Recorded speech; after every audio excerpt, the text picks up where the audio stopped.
अस्सलाम वालेकुम नाज़रीन, आप देख रहे हैं खबर डिजिटल। मेरा नाम बासित शहबाज है। 9 मई को जो वाक़यात पेश आए उसके बाद पीटीआई वर्कर्स के ऊपर क्रैकडाउन जो है वो शुरू किया गया। ना कि सिर्फ पीटीआई वर्कर्स के ऊपर, पंजाब पुलिस की जो जितने वो अहल हैं वो यहाँ तक सामने आए कि सहाफ़ियों के ऊपर भी मुकदमात हो गए जो वहाँ पे अपनी ड्यूटी सर अंजाम दे रहे थे। कुछ को उठा दिया गया, कुछ कैमरामैन को।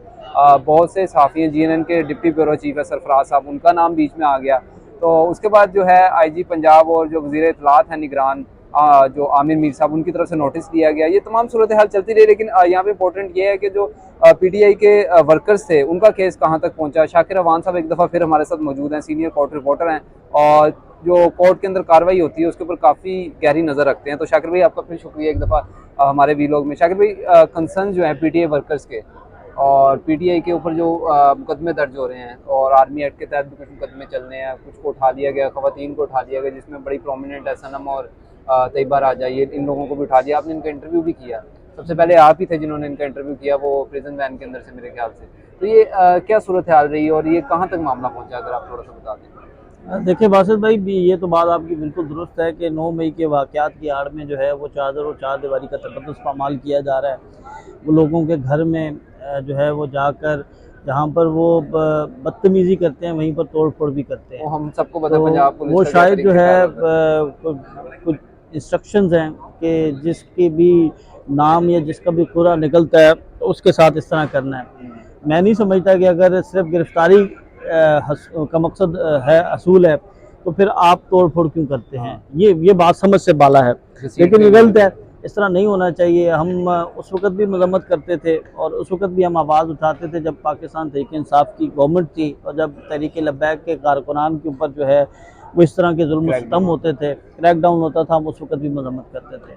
हम नून लीग के दौर में भी मजम्मत करते थे कि जब 25 मई के वाक़यात हुए गुज़िश्ता साल, पीटीआई के लोगों को जो है वो इस तरह मारा गया और जो भी उनके खिलाफ कार्रवाइयाँ की गई, हमने उसके हवाले से भी आवाज़ उठाई। आज हम इसकी भी मजम्मत करते हैं कि जो जिना हाउस में जो सरकारी तनसीबात, बल्कि इसको कतई नज़र छोड़ के एक जो स्ट्रीट लाइट है उसको भी तोड़ने की हम मजम्मत करते हैं कि यार ये नहीं होना चाहिए। हम बहैसियत पाकिस्तानी, बहैसियत एक आज़ाद शहरी, हमें जब हमारी रियासत तमाम हकूक़ देती है तो हमें भी जो है उसके मुतबादल जो है वो अपनी रियासत की ज़िम्मेदारी जो है वो अदा करनी चाहिए। और रियासत हमारी माँ जैसी है और अगर हम इसको नुकसान पहुँचाएँगे तो हम अपने घर को नुकसान पहुँचा रहे हैं। तो ये चीज़ तो बिल्कुल गलत है।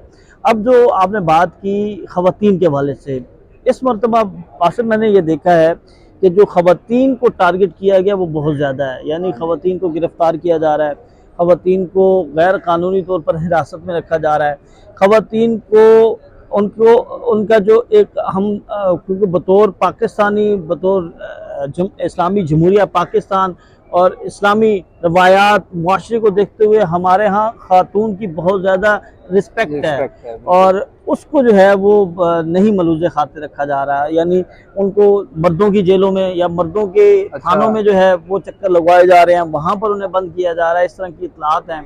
तो ये बड़ी तशवीशनाक सूरत हाल है। देखें, बात वही है कि जो गुज़िश्ता रोज़ जस्टिस अनवारुल हक पन्नू साहब ने बात की, उन्होंने कहा कि आज जो इक़्तिदार में हैं वो मुश्किल में हैं, कल को आप लोग मुश्किल में होंगे, ये लोग इक़्तिदार में होंगे, तो इसलिए इतना करें जितना आपके लिए बर्दाश्त हो सके। या अगर आज आप इस तरह कर रहे हैं तो कल आपके साथ भी इस तरह होगा। तो आपने हमारे पास रिलीफ लेने आए, हम रिलीफ देते हैं, आप तनकीद करते हैं, कल को आपने हमसे रिलीफ लेना और कल को आप हमसे रिलीफ ले चुके हैं। यानी हमने आपकी जमानतें घर में बैठे हुए हमजा शहबाज समेत दीगर को हमने सबको जमानतें दी हैं। तो ये बड़ी बात उन्होंने पंजाब पुलिस को समझाई कि देखिए पंजाब पुलिस के पास ये मौका है, ये मौका था कि वो अपने आप को एक मस्बत और अच्छा जो है वो कानून नाफिज करने वाले इदारे के तौर पर जो है वो अपने आप को पेश करते हैं, लेकिन ऐसा नहीं, जिसका अफसोस हो रहा है। तो वही बात जो आपने की कि सनम जावेद और तैयबा का जो आपने पूछा, तो इनसे मुतल्लिक उनकी फैमिली से हमारी बात हुई और मैंने उनके इंटरव्यूज़ किए। उन्होंने इसके ऊपर जो है वो सारा बताया कि किस तरह उनके बच्चों को मर्दों के थानों में, किस तरह उनकी बच्चियों को जो है रुसवा किया गया, किस तरह चादर और चार दीवारी का तकद्दुस पामाल किया गया, गैर कानूनी तौर पर हिरासत में रखा गया, ये सारी चीज़ें उन्होंने बड़ी वजाहत से बताई। तो ये गलत है। आप एक सपोर्टर को आप इस हद तक चले गए हैं कि वो ये शख्स कहता है कि मैं तो ना वर्कर हूँ, ना मैं ओहदेदार हूँ, ना मेरा लेना, लेकिन मैं सपोर्ट करता हूँ। तो अगर आप सपोर्टर्स के साथ भी इस तरह करेंगे तो फिर ये हमारा जो पॉलिटिकल सिस्टम है वो बड़ी बुरी तरह मुतासिर होगा। फिर वही बात कि अगर आप इस तरह कर रहे हैं तो कल को जिसके साथ ज्यादती है वो इसे डबल करेगा। तो ये नहीं होना चाहिए। कहीं पर तो इस मामले को रुकना चाहिए, ब्रेक लगनी चाहिए। जो हमारी रवायात हैं उनको देखना चाहिए। ये सारी चीज़ें जो हैं वो हमारी पॉलिटिकल पार्टीज़ को, उनके लीडर्स को, ये उनको जो है वो सोचने की ज़रूरत है कि वो इस ऐसे मामलात को रोकें। हाँ, कोई मुलव्विस है उसके खिलाफ कार्रवाई करें, बिल्कुल करें।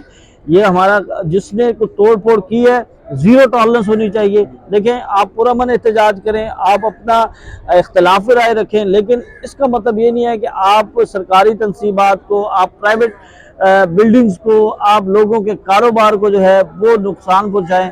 ये बड़ी गलत बात है। शाकिर भाई, मैं एक चीज़ यहाँ पे ऐड कर दूँ। मैंने जब कोर कमांडर हाउस के ऊपर हमला हुआ, मैंने खुद उसकी कवरेज की वहाँ पे खड़े होके। मैंने सनम का इंटरव्यू किया वहाँ पे, मेरे चैनल पे भी है वो इंटरव्यू। उसने तो कोई तोड़ फोड़ नहीं की, वो तो वहाँ खड़ी थी, बस खड़ी देख रही थी। अब एक औरत को आपने ऐसे उठा लेना, सिर्फ या तो वजह ये है कि वो पीटीआई की सपोर्टर है और शायद प्रोमिनेंट है सोशल मीडिया भाई के यही ऊपर वजह एज है, अ सही कह रहे सपोर्टर, हैं आप। और कोई वजह नहीं है। तो इसके ऊपर अदालत क्या कहती है, अब फिर केस किस तरह बनता है, थोड़ा सा बता दीजिए। देखिए, अदालत में तो ये मामला आया नज़रबंदी का। नज़रबंदी अदालत ने गैर कानूनी करार दी तो इन्होंने वहाँ से रिहा करके दोबारा हिरासत में ले लिया। हिरासत में लेके 3 से 4 दिन इन्हें मुख्तलिफ थानों में घुमाते रहे। फिर ये हाई कोर्ट में आए, हाई कोर्ट ने हुक्म दिया। अब इनके ऊपर जो लेटेस्ट है अपडेट वो ये है कि कल इनको एटीसी कोर्ट में पेश किया जाएगा और इनकी शनाख्त परेड का अमल चल रहा है। अब उस शनाख्त परेड के अमल के बाद जो है ये वाज़ेह होगा कि आया जो आपने बात की कि वो मुलव्विस हैं या नहीं। अगर तो उनको मुलव्विस किया जाता है तो फिर कानून के मुताबिक उनकी जिस्मानी रिमांड की इस्तदा की जाएगी, और अगर जिस्मानी रिमांड नहीं मिलता, जुडिशल हो जाते हैं, तो फिर उनकी जो है वो ज़मानतें फाइल की जाएंगी और फिर अगर देखें कब तक वो जो है वो रिहा हो सकते हैं। अच्छा, यहाँ पे दो चीज़ें और बता दीजिएगा एज अ कोर्ट रिपोर्टर।